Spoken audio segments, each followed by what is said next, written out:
Hello and welcome back. My name is James McNeil. You're here at mentalmma.com, your information source for the mental game of mixed martial arts. My name is James McNeil.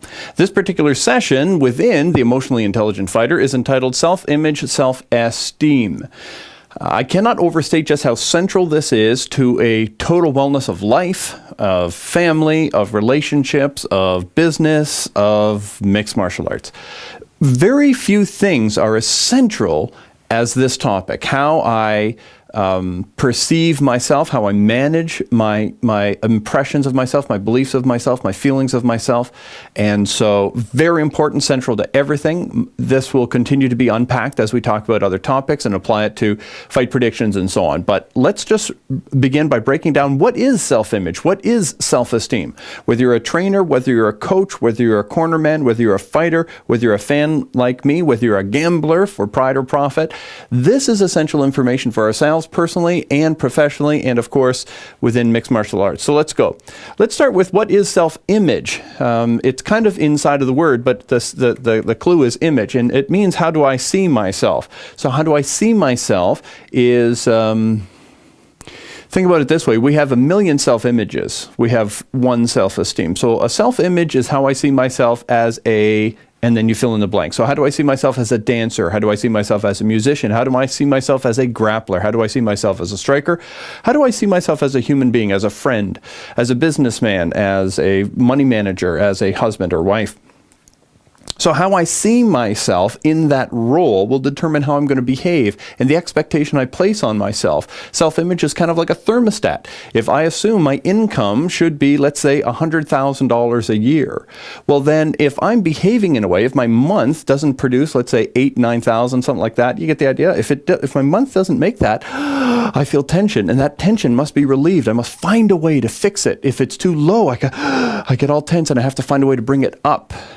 If it's too high, I have to bring it down. Now, I know you might think that's crazy. No one would do that. Listen, in my research, I think self-sabotage is the most common thing. It is the plague on our planet today. It's self-sabotage. I don't think the enemy is outside of ourselves. I believe the enemy is inside of ourselves. And so we will live according to our expectations we've placed on ourselves.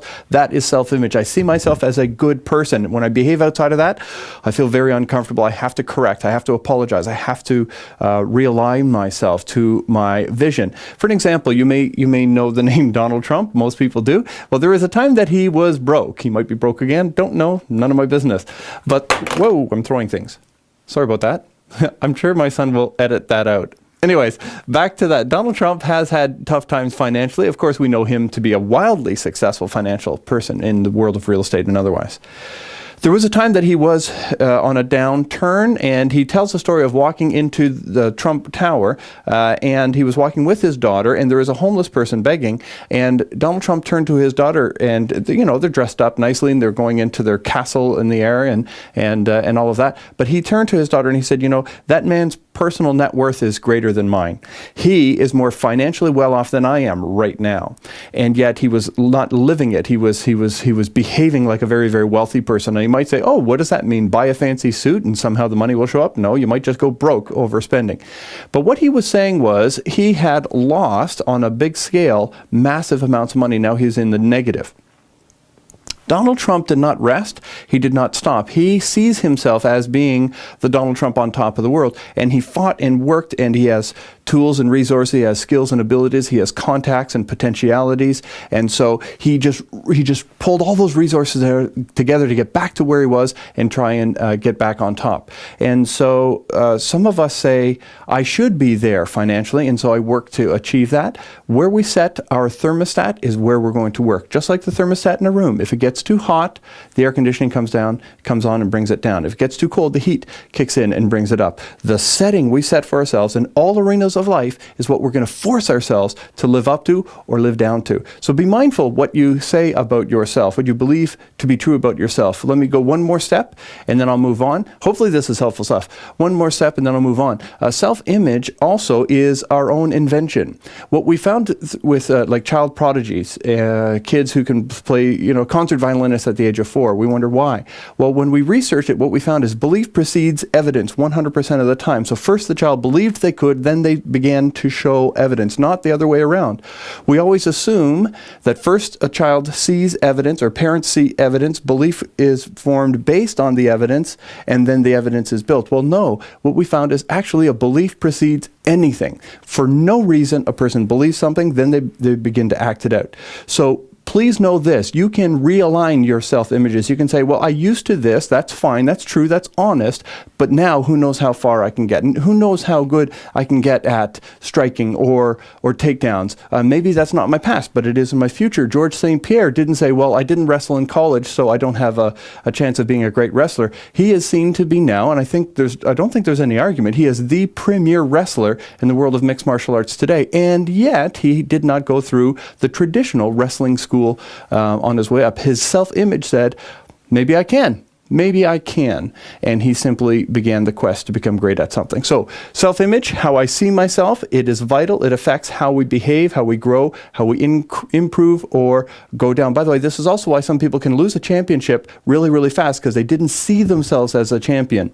And so one has to actually accept that title, or they're going to lose it, because they have extreme discomfort with that image because it doesn't align with what they see about themselves in their head. Real powerful psychological stuff. I would encourage you not to underestimate the power of this. Next, self-esteem. Self-image, self-esteem. So image is how I see myself. Esteem is how I value myself, or how I feel about myself. And I want to put both of them down because they're important. How I feel about myself. Okay, how do I feel about myself? Do I like me? Am I glad I'm me? Next is how I value myself. And I just wanted to clarify, there's some confusion culturally speaking, and I have some strong opinions on this. So first, I think I'm going to talk about the second one, how I value myself.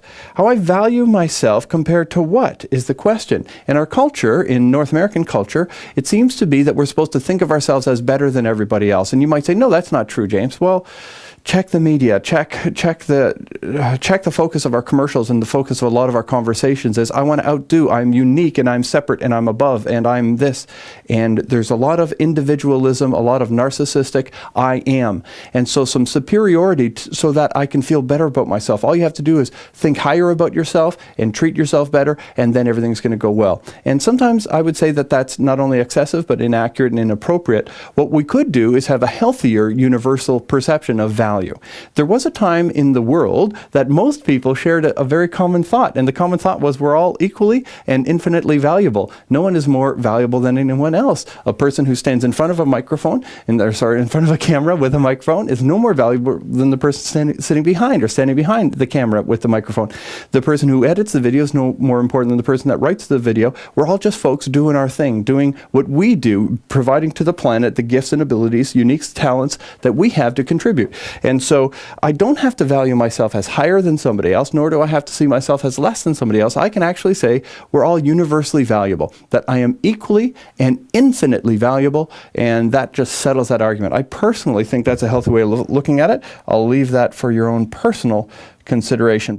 Hello and welcome. My name is James McNeil. I'm doing a little insert to my video entitled Self-Image, Self-Esteem. There was a connection I did not make, and I apologize. So we're going to just shove this inside of that video. It'll be a little bit of a jerky jump in, jump out, so I apologize for that. What I wanted to add in the video, I've probably just finished talking about the fact that we are all equally and infinitely valuable as individuals. I think that's very healthy.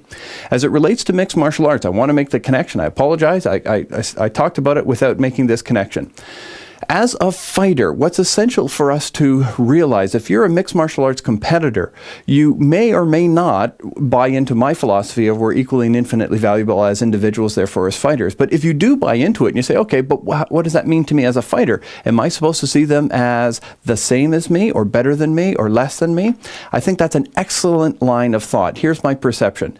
My perception is I may not be more valuable than as a human being, but as a fighter, I want to believe that I've put in more more effort, that I've developed my skills, that my training camp has helped me, that I have pushed my knowledge and my skills, that I have pushed my cardio and my strength and conditioning, my flexibility, that I'm going to do an intelligent weight cut. I'm going to have a better game plan. I'm going to raise myself to a higher emotional state when we're in the cage. And so because of all these things, I believe I should be able to walk away with the win. I want to believe that. But on the other hand, I never want to lose sight of the fact that we are equally and infinitely valuable. Not only may I be a better fighter yesterday, but the question is, am I going to be a better fighter tonight? And so the value of a human being is separate from, will I be a better fighter tonight? And so I think it's healthy to say, it's not that I'm a better fighter, although I want to know that to be true. I also want to have the healthy respect for, I may be a better fighter on Thursday, but I better be a better fighter on Saturday. And so it's not about who you are and how you are, it's about how you behave that night. Am I going to be a better fighter that night? So I think it's a healthy thing to say we're all equally and infinitely valuable. They're not a person better than me or less than me. As a fighter, I want to believe myself to be more able to win this fight, and then I want to make sure that I'm ready to perform at that level so that I don't say, I'm going to win just because of who I am. I'm so good, I'm just going to walk out there and they're going to fall down because I'm me. And that kind of arrogance gets people in a lot of trouble. So I think a healthy self-esteem is a much better, safer idea to say the question is not the value of the person, the question is who's going to perform better on that night, and I intend to be that person. So hopefully that helps, the connection between self-esteem, self-image, and I think it's a much healthier, safer, long-term answer to how do I look at myself as it relates to other people. Hopefully that helps. Back to the video. Okay, next, how do I feel about myself? You may know, and I think it's safe to say that we're all our worst judge. And so we judge ourselves. And how do we judge ourselves? Well, we judge ourselves based on values and expectations, partially to do with our self-image. But we do judge ourselves as far as character and value. If I see myself as a kind person and I don't act kindly, then I become uncomfortable with myself. I'm not happy. And so I just wanted you to know that how I feel about myself, my self-esteem as it relates to how I feel about myself, continues to go up and down based on my behavior. One of the greatest things I can encourage you to do is simply say, I will give myself a command and I will obey it. I will say words and I will live up to them. The gap between vision and reality shrinks as I continue to say I'm going to do something, then I do it. Then I say I'm going to do that, and I do that. And so rather than extending it too far and then missing the target, once I miss a target, I judge myself for having quote-unquote failed, and then I feel less about myself, therefore decreasing my capacity to set and achieve meaningful objectives. So it's important to say, I say something and then I do it. I commit to something and I accomplish it. And inch by inch and day by day, continue to live up to my own expectations and the words that are coming out of my mouth, the goals that I set for myself. I don't set them so high that I miss them and then go down emotionally. I rather want to hit, stretch, constantly be on the improvement side and on the growth side. So there you go. That's a little bit on self-image and self-esteem. We can watch that in a fighter. We can see how a fighter feels about themselves. One of the greatest secrets to managing this well is get around the right people. That's why I'm such a big fan of good, healthy camps. Greg Jackson's camp is probably the camp I most respect right now. And it's because it seems to be a genuine, respectful, authentic culture. Almost the entire world of mixed martial arts is. That's why I'm such a big fan. Authentic and respectful. But Greg Jackson's gym just seems to have taken it to another level of family. And I think that's really healthy. We build our self-esteem, our self-image, and we can grow together in a healthy environment. I really encourage it strongly. It's one of those foundational pillars that makes a fighter strong in the moment in the high-speed kinetic chess called mixed martial arts. When they're under the gun and fists are flying, they actually have a strength and a wellness within them that gives them the capacity to focus on the moment rather than on anything that could be distracting. So very important stuff, self-image, self-esteem. I hope this helps. Again, my name is James McNeil, and you are at mentalmma.com, your information source for mixed martial arts. It is my honor to serve. Talk to you soon.